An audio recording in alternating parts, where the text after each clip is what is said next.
기후변화라는 말은 현재의 전 지구적 위기를 설명하는 데 한계가 있다. 그래서 기후변화 대신 기후위기라는 용어를 사용해야 한다는 목소리가 높아지고 있다. 기후가 초래하는 여러 종류의 재앙이 인류의 삶을 위협하기 때문이다. 물위기를 비롯해 기후변화로 인한 자연재해가 얼마나 심각한지 정리해보았다. 갈수록 심해지는 폭우 피해.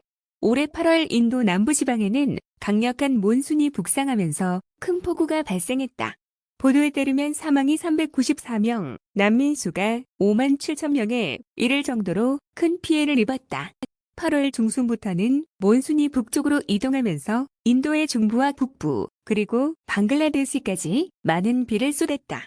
이 시기에 북부에서도 170여 명이 사망했고 산사태가 잇따랐다. 방글라데시에서도 59명의 사망자가 나왔다. 이에 앞서 지난 6월에는 뉴델리의 인디라 간디 국제공항 캐노피 일부가 폭우로 무너져 1명이 사망하고 8명이 부상을 입었는가 하면 7월 29일과 30일 이틀 사이에 572mm에 달하는 기록적인 폭우가 내린 인도 남부 케랄라주의 메파티타운 근처 언덕 마을은 산사태로 인해 288명이 목숨을 잃은 것으로 보고됐다. 실종자도 227명, 구조된 사람은 5,590여 명에 달하는 것으로 알려졌다. 인도의 오기는 대개 6월부터 9월까지 이어지는데 최근 인도양의 온난화로 갈수록 늘어나는 강수량을 견디지 못한 것이다. 그리스, 무더위와 가뭄 계속돼. 그리스는 너무 비가 안 와서 문제다. 그리스의 올해 6월과 7월 평균 기온은 역대 최고치를 경신했고 8월에 이어 9월에 들어서도 무더위와 가뭄의 기세는 꺾이지 않고 있다.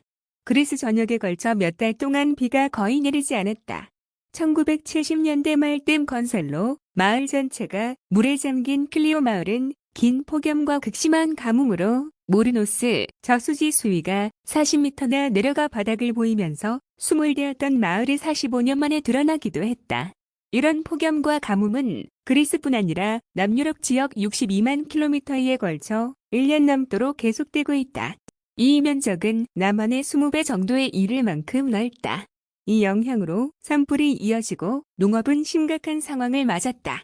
우물과 바닷물을 담수화에 사용하고 있는 지중해 지역의 섬들은 물 부족으로 관광객들의 발길에 마저 뜸해져서 수입을 대부분 관광산업에 기대던 나라들은 경제까지 위협받고 있다. 국지성 호우 잦아져. 최근 게릴라성 폭우라고도 부르는 국지성 호우가 잦아져서 강수의 예측을 더욱 어렵게 만들고 있다. 국지성 폭우란 특정 지역에 집중적으로 쏟아지는 폭우로 짧은 시간에 많은 양의 비를 내림으로써 침수나 산사태, 농작물 피해 등의 심각한 문제를 일으키는 원인이 된다. 국지성 호우는 대개 지형적인 특징이나 불안정한 기상 상황, 기상 이변 등으로 인해 나타나며 태풍을 동반할 때가 많다. 게릴라성이라고도 할 만큼 돌발적으로 일어나기 때문에 예측이나 대비가 어려워 홍수나 산사태를 일으키는 원인이 된다. 우리나라의 경우에도 무더위로 인해 지표면이 데워진 여름에 국지성 호우가 주로 발생한다.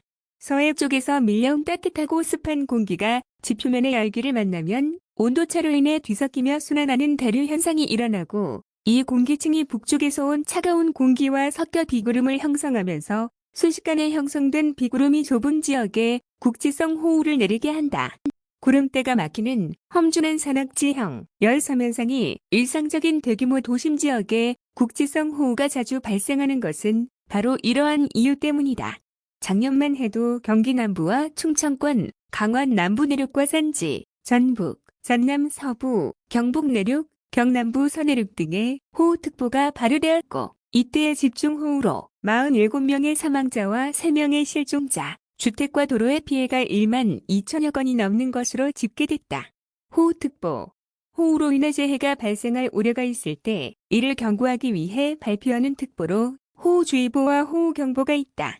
호우주의보는 3시간 강우량이 60mm 이상이거나 12시간 강우량이 110mm 이상 예상될 때 발령한다.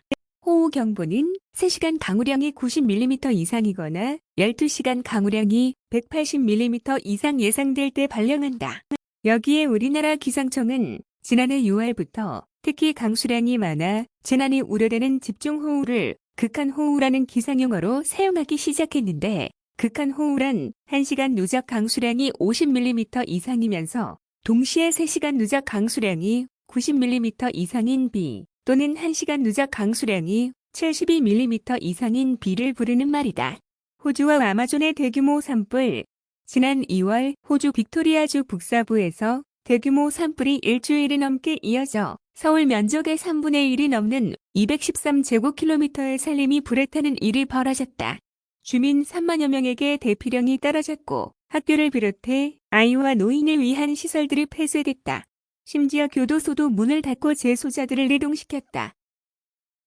호주는 이에 앞서 2019년 9월부터 2020년 2월까지 6개월에 걸친 남동부의 대규모 산불로 약 18만 6천 제곱킬로미터의 숲을 잃었는데 우리나라 면적의 85%다.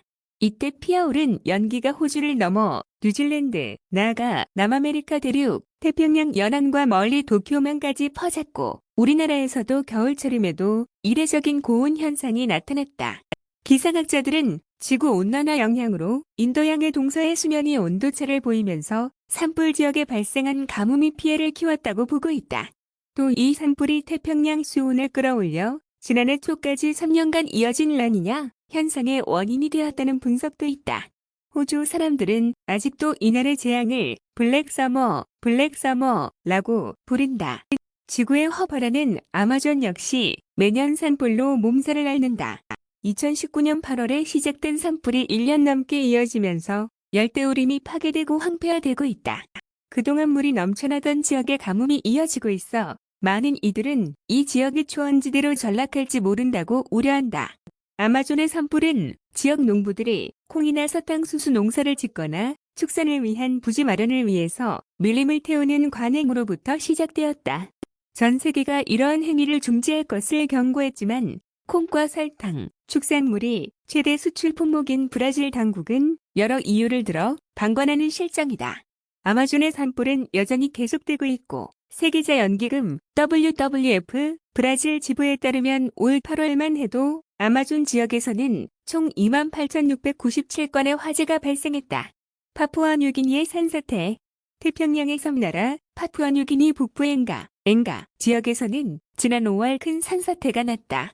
파푸아뉴기니 국가재난센터가 유엔에 보낸 서한에 의하면 이 산사태로 인해 2,000명 이상이 산채로 매장된 것으로 알려졌는데 2000년 이후 인구조사가 이뤄지지 않아 정확한 피해자의 숫자는 아직도 확인되지 않고 있다.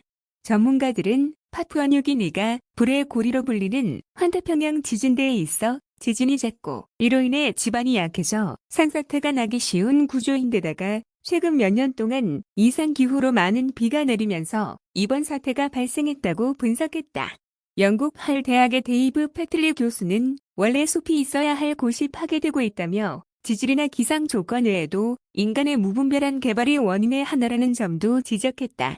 실제로 이 지역에는 금과 은을 비롯해 니켈, 구리, 코발트 같은 광물이 풍부한 원시림이 많은데 사람들이 난개발로 광물을 파내고 나무를 잘라내다 보니 이러한 산사태 발생 가능성도 커졌다는 것이다.